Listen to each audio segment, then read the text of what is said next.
Hi, it's Jeremy at Gilbrook Farm, and welcome to The Dirt. Today I'm going to talk a little bit about the economy.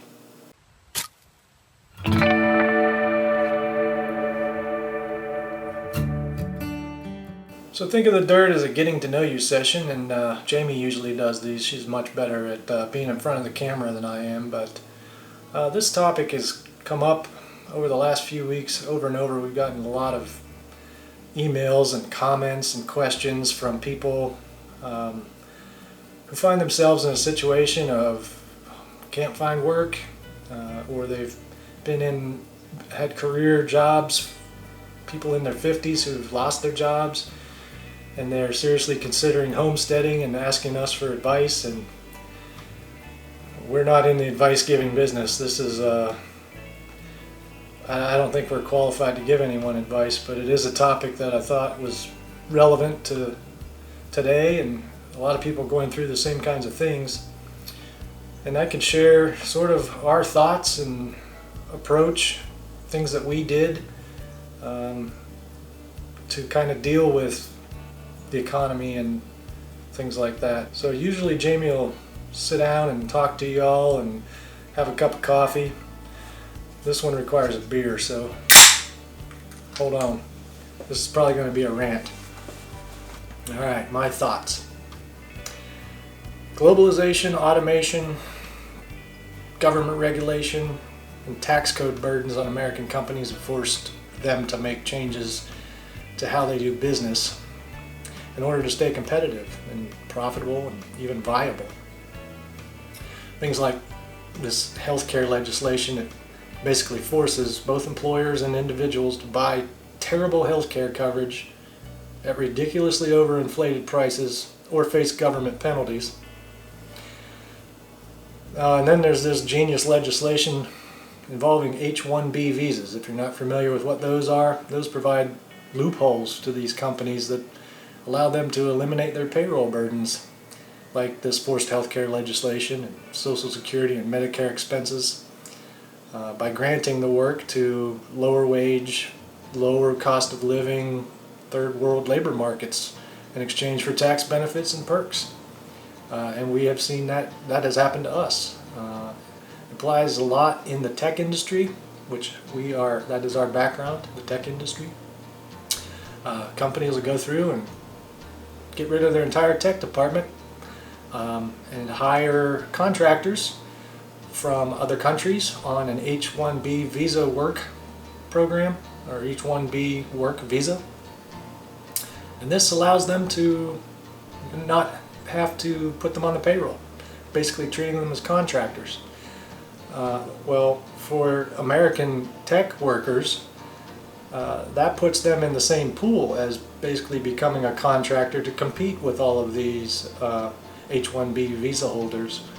And so now you find yourself as a contractor, basically in business for yourself. Makes you responsible for your own health care, your own taxes and equipment, and you're competing with everyone else, so your wages are going to drop. That's a problem. The H-1B visa program is crap.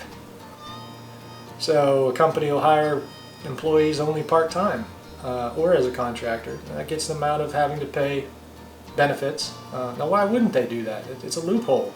Why would they not take advantage of that? And they call this the gig economy now. And we also have, trade agreements with other countries that have eliminated American jobs by shifting entire manufacturing operations and the production of domestically produced goods to these lower wage countries without a penalty. And they call that free trade. We have a banking and a monetary system that's been interlinked and globalized in the biggest circus act of racketeering that I've ever seen. It's a system of fiat currencies that represent the illusion of value but are backed by nothing of real tangible value. And it's all traded by computer algorithms invented by governments and investment bankers. You got negative interest rate money printed at will in order to keep kicking the can forward for our grandkids and their grandkids to have to pay for it. It's a broken economic system, and that's what we find ourselves in today. That's the reality. For the past 50 years, we've seen a select exclusive group of individuals and family dynasties perpetuate the development of this system that has infected every part of our culture, our society, our institutions. It's all in this concerted effort to protect and exponentially grow their power and their net worth at the expense of everyone else. Now, during this time, the landscape has shifted technologically, often as a result of innovation and automation, but even the well-educated doctors, the engineers, the skilled tech workers, they're finding their wages shrink relative to the inflation of the basic things that actually matter. People are kind of just being automated out of the equation. Now, sure, you can buy a smartphone today that's cheaper than you could 5 years ago, one that has 5 times the speed and capabilities of the phones 5 years ago. So you can live stream yourself on Facebook, bottle flipping or doing some cinnamon challenge. But try to afford a college education or health insurance or prescription drugs, or even deal with your rental increases every year. You have to have a place to live, you have to have health care, and most people want to go to college and get an education to try to compete with this, but the college student loan programs, they're broken too. Even fundamental basics that actually matter to everyone, in our case, you got fencing and feed and equipment and property taxes. All these things cost more, but the market price that you can expect for the fruits of your labor continues to decline. This past year we saw farmers dumping millions of gallons of milk into their fields because they couldn't get the market price had dropped so much it wasn't worth selling. Alright, so what do we do about it? How do we navigate this broken system and survive in today's economy as homesteaders or whatever your pursuit is? Because no one who decides to homestead is doing it to get rich. If they are, then they probably need to reevaluate their priorities. Now, I'm not, like I said, here to give anyone advice. I'm still trying to figure all this out myself. But here's some of the things that we did. And it was a fundamental shift in perspective and thinking that first required us to be outside of this broken system for long enough to really think it all through.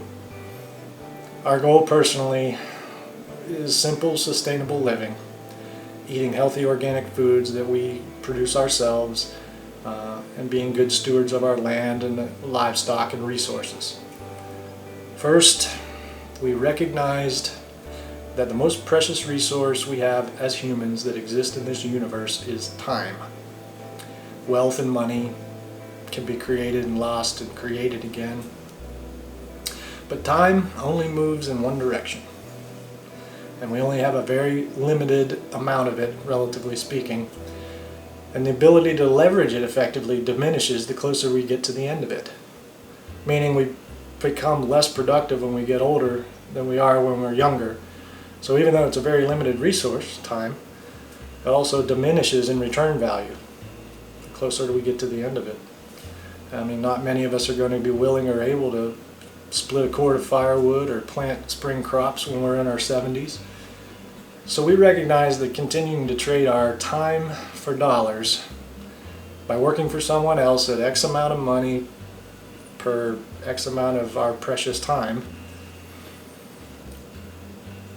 was kind of a raw deal and an exercise in futility that we didn't have any real control over the ultimate outcome. So we got ourselves out of debt. There's a cool analogy for those of you who have seen the movie The Matrix. It's one of my all-time favorites. We're just like the general population of people in the movie who we discover are actually batteries that are grown in these organic womb-like sacs and cultivated by machines to power the matrix of those machines. And it's not until the protagonist, Neo, is unplugged from the matrix by others who've also been unplugged that he discovers the real truth of existence for what it is. I know, weird. So now here in the real world, debt is our proverbial organic womb-like sac. Debt is the pair of handcuffs that keeps people imprisoned in this broken system. And that's by design. So my advice would be to do whatever it takes to get yourself out of debt, for however long it takes. Take a second part-time job if you can find it. Sell all the crap you don't need and never use. Downsize your McMansion-sized house and eliminate your mortgage as soon as you can. Don't waste money on new fancy vehicles if you can find a good running 10-year-old pickup truck with no car payment and cheap insurance. Do a proper budget and account for every penny. You'll be shocked at how much money you're wasting on things you don't need but you just always had to have. Get yourself into a position where you can afford to pay cash for everything you spend money on every month, and that usually helps to make it real for most people.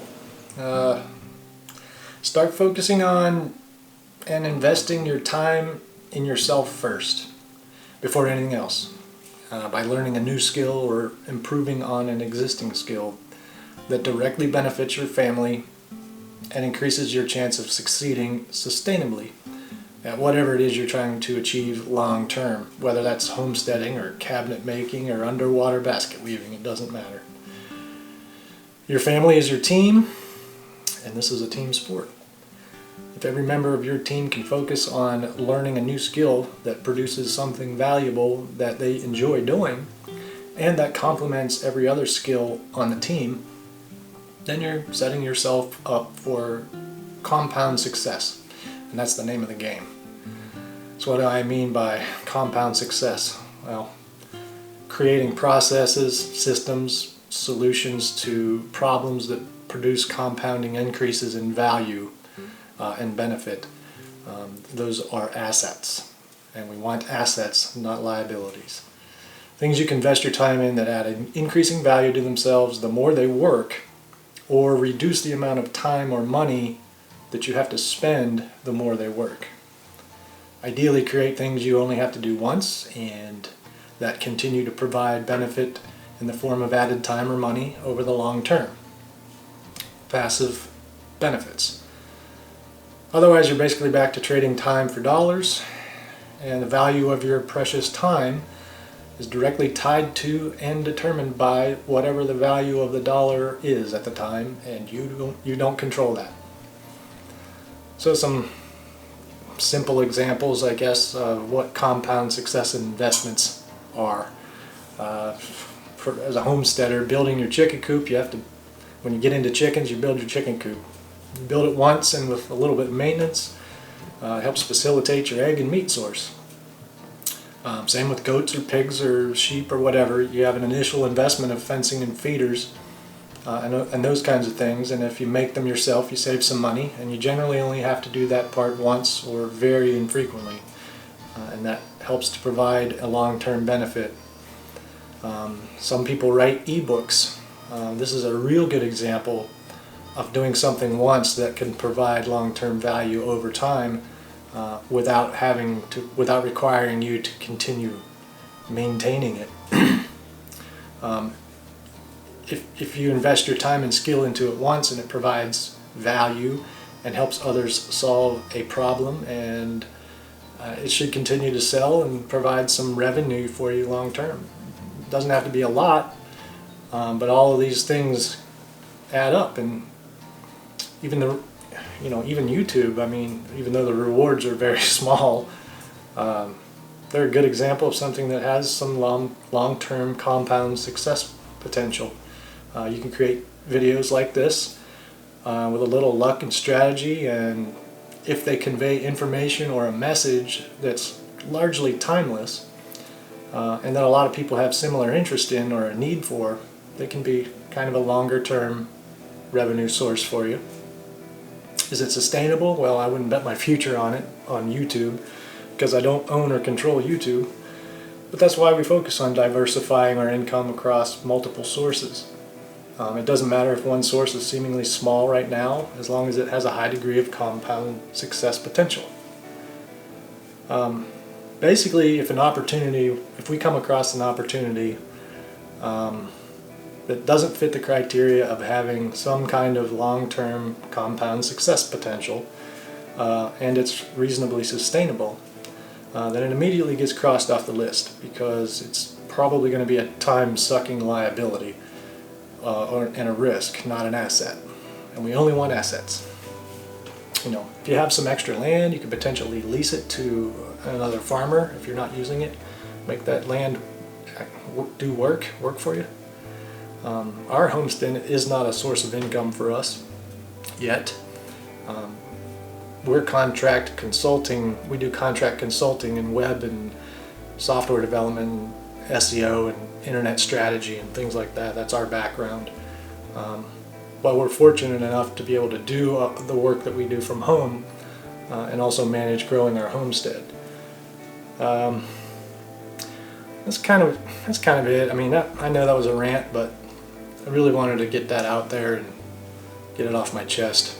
If you guys have any thoughts or suggestions on what you're doing and how you're dealing with today's economy, definitely leave them in the comments below. Send us a message. We want to hear from you. I think if a lot of us in this community kind of work together, and I think the YouTube videos really help people get ideas. They help other people trying to do the same thing. I think we can probably get through all this craziness. Those are my thoughts. If you like this kind of stuff, you know, like and subscribe, and we'll see you in the next video. Thanks for watching. Cheers. What's that? Turnip. My fall turnip. Has some turnip greens. Got your first turnip and your first egg in the same day. I know. What a score. I'm gonna be eating well tonight.